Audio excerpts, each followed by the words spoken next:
আসসালামু আলাইকুম, আমি মামুনুর রশিদ। আজকে আমি দেখাবো আপনাদেরকে ফটোশপ সেটিংস। ফটোশপ সম্পর্কে যদি আমরা কাজ করতে যাই সেক্ষেত্রে ফটোশপ সেটিংসটা আসলে জানাটা খুবই দরকারি, কারণ কোথাও কোনো প্রবলেম হলে সেটা আসলে যদি আপনি এটা ঠিক না করতে পারেন তাহলে পরে প্রবলেমে পড়বেন। দ্যাটস ওয়াই এটা আসলে সেটিংসটা জানতে হবে। তো সেটিংসটা হচ্ছে, আমরা প্রথমে যাব মেনু বারে এডিট মেনু থেকে যাব প্রিফারেন্স থেকে জেনারেল, অথবা কিবোর্ডে শর্টকাট আমরা ইউজ করতে পারি কন্ট্রোল কে। ওকে, আমি জেনারেলটা ওপেন করলাম। তো আমি প্রিফারেন্সের মধ্যে যেগুলো অপশন আপনাদেরকে দেখাবো সেগুলো সচরাচর যেগুলো কাজে লাগে সেগুলো সম্পর্কে আলোচনা করব। আদারওয়াইজ অনেক অপশন রয়েছে এখানে, এত অপশন নিয়ে আসলে আলোচনা করা সম্ভব না। এজন্য যেগুলো প্রয়োজন, যেগুলো আপনার যখন কাজ করবেন তখন এগুলো প্রয়োজন হতে পারে, সেগুলো নিয়ে আলোচনা করব। আর অনেক অপশন রয়েছে, যখন আপনি কাজ করবেন তখন আস্তে আস্তে নিজে নিজেই বুঝতে পারবেন যে কোনটার কি কাজ, কোনটার দ্বারা কি করতে হচ্ছে। ওকে, তাহলে দেখা যাক। এটা হচ্ছে প্রিফারেন্স সেটিংস। তো এখানে আমরা প্রথম যেটা আমি দেখাবো এটা হচ্ছে ইন্টারফেস, যেটা আমি ফার্স্ট টিউটোরিয়ালে দেখিয়েছিলাম। যেমন এটা হচ্ছে আমার colour theme dark, light, bright. হ্যাঁ, এটা জাস্ট আপনি আপনার প্রয়োজন মতো এটা চেঞ্জ করতে পারবেন ভিউটা। ওকে, আমি ডিফল্ট অবস্থায় যেটা থাকে সেটা রাখলাম। দেন নিচে যদি যেটাতে দেখা যাচ্ছে স্ট্যান্ডার্ড স্ক্রিন মোড, এখানে মিডিয়াম লেখা আছে, অথবা ডিফল্ট যদি করে দেই, এটা কি কাজ করে আসলে এটা সম্পর্কে একটু খুব বেশি ইম্পর্টেন্ট না, তারপর আমি একটু আলোচনা করি। ওকে, তো এটা সম্পর্কে জানতে হলে আমাকে প্রথমে একটা নিউ ডকুমেন্ট নিতে হবে। ওকে, এটা হচ্ছে নিউ ডকুমেন্ট। আমি প্রিফারেন্স ইন্টারফেসে এখন। ওকে, তো এখন আমরা যেটা দেখতে পাচ্ছি, এইটা যেটা মোডে রয়েছে এটা হচ্ছে স্ট্যান্ডার্ড স্ক্রিন মোড বলে। ওকে, তো স্ট্যান্ডার্ড স্ক্রিন মোডে এখন দেখতে পাচ্ছি যে আমরা এখানে কোনো কালার নাই, ড্রপ শ্যাডো লেখা আছে, এখানে ডিফল্ট। ওকে, আমি এখানে একটা কাস্টম একটা কালার সেট করে দিই, তাহলে আমরা দেখতে পাচ্ছি যে ব্যাকগ্রাউন্ডে একটা কালার চলে এসেছে।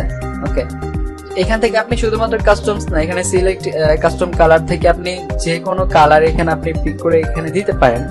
এটা আপনার হচ্ছে শো করছে স্ট্যান্ডার্ড স্ক্রিন মোড থাকা অবস্থায়।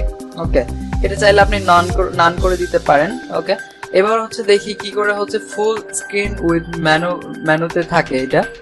ওকে, তো এখন যেটা রয়েছে সেটা স্ট্যান্ডার্ড মোড। এখন যদি আমার মেনু বার সহ হচ্ছে, এটা হচ্ছে মেনু বার সহ স্ক্রিন মোড। ওকে, তো এইটাতে দেখি এখন কিভাবে এটা কাজ করে। ইন্টারফেসে আবার চলে এসেছি। এখন দেখেন আমি যদি এটাতে কালার দেই তাহলে এটাতে এখন কাজ হবে। এখন দেখেন আমার এই যে ডকুমেন্টটা এটা কিন্তু এখানে তখন ছিল, এখন এটা ফুল স্ক্রিন মোডে রয়েছে, এজন্য এটা এইভাবে নেই, এটা টোটাল ফুল স্ক্রিন মোড।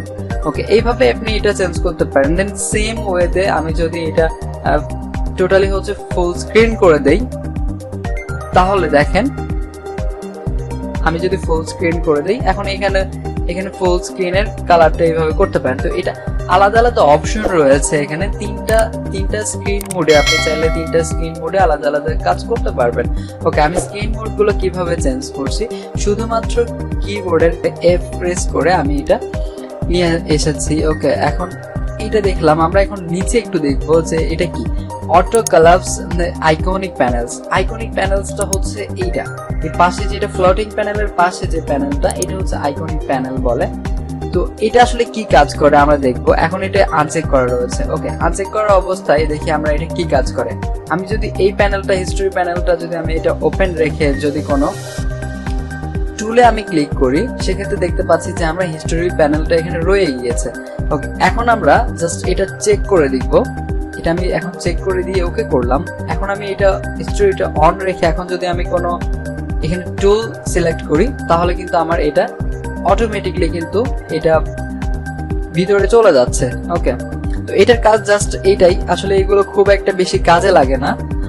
তারপর যেটা দেখতে পাচ্ছি যে ওপেন ডকুমেন্ট, আচ্ছা এটা একটু কাজে লাগে, এটা সম্পর্কে একটু বলতে হবে যে ওপেন ডকুমেন্টস অ্যাজ ট্যাবস এটা কি জিনিস। আচ্ছা, এটা এখন চেক করা রয়েছে। এখন চেক থাকা অবস্থায় আমি যখন একটা ওপেন ডকুমেন্ট ওপেন করব, তখন আমরা দেখতে পাচ্ছি যে এখানে একটা ডকুমেন্ট ছিল, এখানে আরেকটা ডকুমেন্ট ট্যাব আকারে চলে এসেছে। ওকে, ট্যাব আকারে এটা আসে নাই। ওকে, এখন আমি যদি এটা আনচেক করে দেই, দেখেন এটা আনচেক করে দেওয়ার পর যদি আমি নতুন কোনো একটা ডকুমেন্ট এখানে নিই, তাহলে দেখেন এইভাবে একটা উইন্ডো আকারে চলে আসবে, ট্যাব আকারে আসবে না, এটা উইন্ডো আকারে চলে আসবে। তো টোটাল এটার কাজটা হচ্ছে এইটা, জাস্ট আপনার ইচ্ছা মতো এটা আপনি রাখতে পারেন, আর এগুলো কাজ খুব একটা লাগবে না আপনার। ওকে, আমি একটু প্রিফারেন্সে, আচ্ছা প্রিফারেন্স লাগবে না তেমন একটা। এখানে দেখেন এটার একটু প্রবলেম করে সবাই, যে কার্সরটা অনেক সময় আমরা দেখি যে পেইন্টিং এর সময় যখন কার্সরটা অনেকের এরকম হয়ে যায় যে ভাই এরকম হয়েছে কেন। তো এটা হচ্ছে জাস্ট এখানকার কারণে যে এখানে অনেক সময় সেটিংসটা যখন চেঞ্জ হয়ে যায় তখন এরকম এখানে আইকনটা চেঞ্জ হয়ে যায়, হ্যাঁ, তখন আমরা অনেক সময় হয়তো বুঝতেও পারি না যে নিচে যে এটা কেন হয়েছে। ওকে, এই জন্য এটা আমি দেখালাম। ট্রান্সপারেন্সি কিছুটা দরকারি, দেখেন ট্রান্সপারেন্সি যে কেমন এটা ব্যাপার। আমি যদি আমার এটা রেড না, আমি যদি লাইট করে রাখি, দেখেন আমি এখন জাস্ট একটা নিউ ট্যাব ওপেন করে আমি এখান থেকে ট্রান্সপারেন্ট, এটা সম্পর্কে আমি অবশ্যই একটা টোটাল একটা ভিডিও বানাবো। ওকে, তো ট্রান্সপারেন্ট আমি যদি করি এটা এরকম শো করছে। ওকে, এখন জাস্ট এটার কালার যদি এখান থেকে আমি ট্রান্সপারেন্সি চেঞ্জ করতে চাই, তো ট্রান্সপারেন্সি কালার এখানে ইচ্ছা মতো আমি দিতে পারবো, এন্ড চাইলে এখান থেকে কালার পিক করে আমার পছন্দ মতো এখানে আমি কালার শো করাইতে পারবো। ওকে, এন্ড ভিতরে যে গ্রিড গুলো রয়েছে সেই গ্রিড গুলো আমি চাইলে ছোট করতে পারবো, বড় করতে পারবো ইচ্ছা মতো। ওকে, আমি তাহলে আরেকটা নিউটা আপনি দেখেন এটা কালারটা টোটালি চেঞ্জ হয়েছে। তো এটার কাজ হচ্ছে এরকম, এগুলো আসলে জাস্ট ফান, আসলে খুব একটা এগুলো কাজে লাগবে এমনটা না, তারপরেও জেনে থাকা ভালো। এগুলোর কাজ ভিতর থেকে আছে, এগুলো পরে আমি দেখাবো। ওকে, এখানে গাইডের কাজটা যেটা হচ্ছে যে গাইডের কালার, সাপোজ এখন যে গাইডের কালারটা রয়েছে এটা হচ্ছে রেড কালার। ওকে, গাইডটা কি, আমি জাস্ট রুলার আমার এখানে নেয়া রয়েছে, এখানে দেখেন রুলার আছে। তো এই রুলারটা হচ্ছে কন্ট্রোল আর যখন আপনি প্রেস করবেন তখন এই রুলারটা এখানে থাকবে, এবং কন্ট্রোল আর যখন আবার প্রেস করবেন তখন রুলারটা চলে যাবে। ওকে, তো রুলারটা আছে এখান থেকে, রুলার থেকে আমি যদি এখানে মাউস ড্র্যাগ করে এখানে টানি, দেখেন আমার এইটা হচ্ছে গাইড। তো এই গাইডের কালারটা হচ্ছে রেড কালার, এন্ড এখান থেকে আমি চাইলে এই গাইডের কালারটা আমি এখানে চেঞ্জ করতে পারি। দেখেন আমার গাইডের কালারটা চেঞ্জ হচ্ছে এখানে। ওকে, জাস্ট এটা ফান।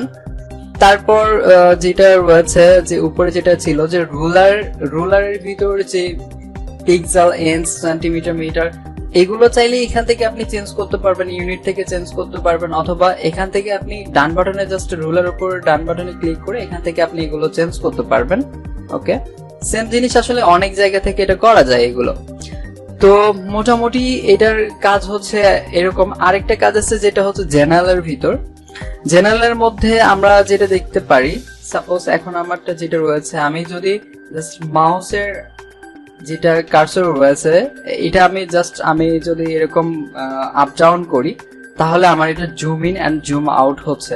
ওকে, এটা কেন হচ্ছে, এটা হচ্ছে এটার কারণে যে জুম উইথ স্ক্রল হুইল, এটা জাস্ট আমি আনচেক করে দিই, তাহলে আমি যতই মাউসের এই কার্সরটা ঘুরাই না কেন তাহলে এটা কোনো কাজ করবে না। সেক্ষেত্রে আমাকে অন্য ওয়েতে আসলে করতে হবে, সেক্ষেত্রে আমাকে কন্ট্রোল প্লাস অথবা কন্ট্রোল মাইনাস দিয়ে এটা আসলে zoom in and zoom out করতে হবে। তো সেক্ষেত্রে আপনি আপনার যেটা পছন্দ সেই হিসাবে এটা আপনি চেক অথবা আনচেক করে রাখতে পারেন। তো টোটালি মোটামুটি হচ্ছে প্রিফারেন্সের ব্যাপারটা এরকম, এর থেকে খুব বেশি আসলে জানার খুব বেশি দরকার পড়বে না। আর বাকি যেগুলো অপশন রয়েছে এগুলো যখন আপনি কাজ অনেকগুলো করবেন তখন টোটাল ফটোশপ সম্পর্কে জানবেন, তখন ধীরে ধীরে বুঝতে পারবেন যে কোনটার কাজ আসলে কিভাবে হচ্ছে। অনেক কিছু আছে যেগুলো আগে আসলে দেখালে সেগুলো পরে প্রবলেম হয়। তো মোটামুটি এইটাই প্রিফারেন্স সেটিং এ ছিল। সবাই ভালো থাকবেন।